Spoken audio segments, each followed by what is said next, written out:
Hey, internet friends, it's Joe, and guess what? It's Wednesday again. You know what that means.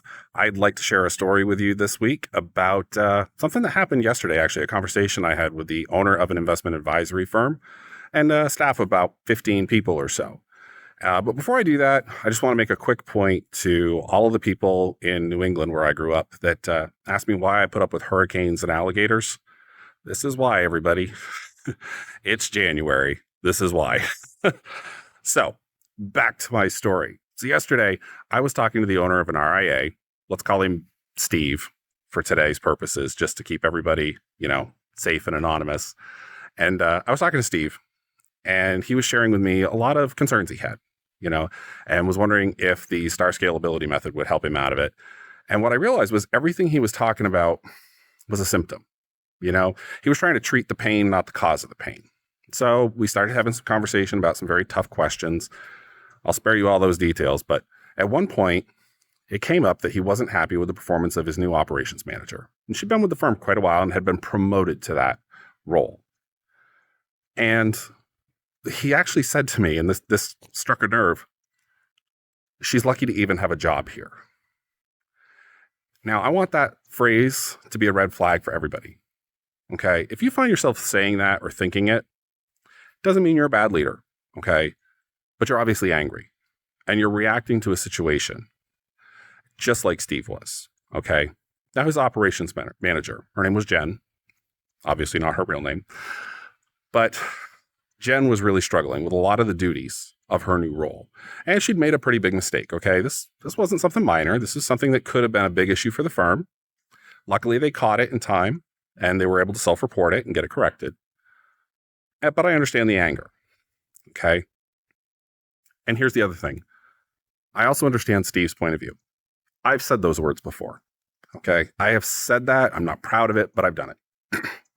The important thing to remember is it's about the decision, not the person. So we started having a conversation, and this is what I would like everybody to take away from this. When you find yourself in that moment, first of all, recognize you're speaking out of anger, obviously. Okay. But how do you address that? Well, you stop and ask yourself 3 questions. Why did this person get hired?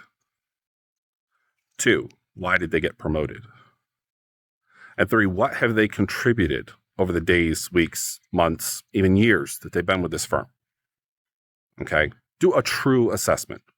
What projects have they worked on? How good is their error rate? All of those things. How many other staff members have they trained? And what you might realize is that you've put somebody in a position they're just not ready for, but you haven't given them any guidance. And that's what happened with Jen.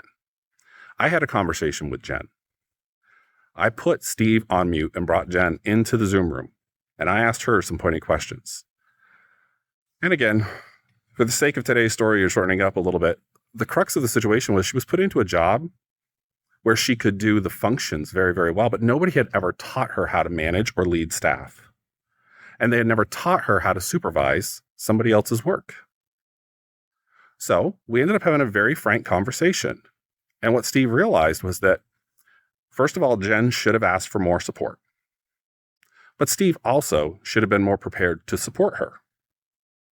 And what we ended up doing was just quite frankly getting Jen lined up with some resources to help hopefully make her better at her role.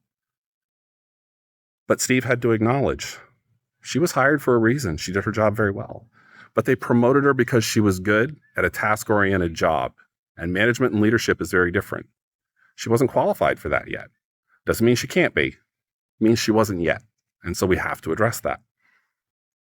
What I'd like all of you to take away from this, other than the questions that you need to ask yourself in those moments, is to remember that it's not people that are bad. It's decisions or decision processes that need to be refined. Okay? Because if somebody's there and they have contributed or they've earned their job, they're not lucky to have their job. And if they are there and they haven't contributed and they haven't earned their job, then you're a bad leader because you never should have kept them there. So I hope that helps everybody today. If you have any thoughts, comments, questions, if you'd like to expand on the topic more, I'd be happy to have that discussion. Feel free to drop a comment below or reach out to me through the website at jpcoachingnow.com. exec.com. Look forward to seeing all of you in the next one. And until then, have a very successful week.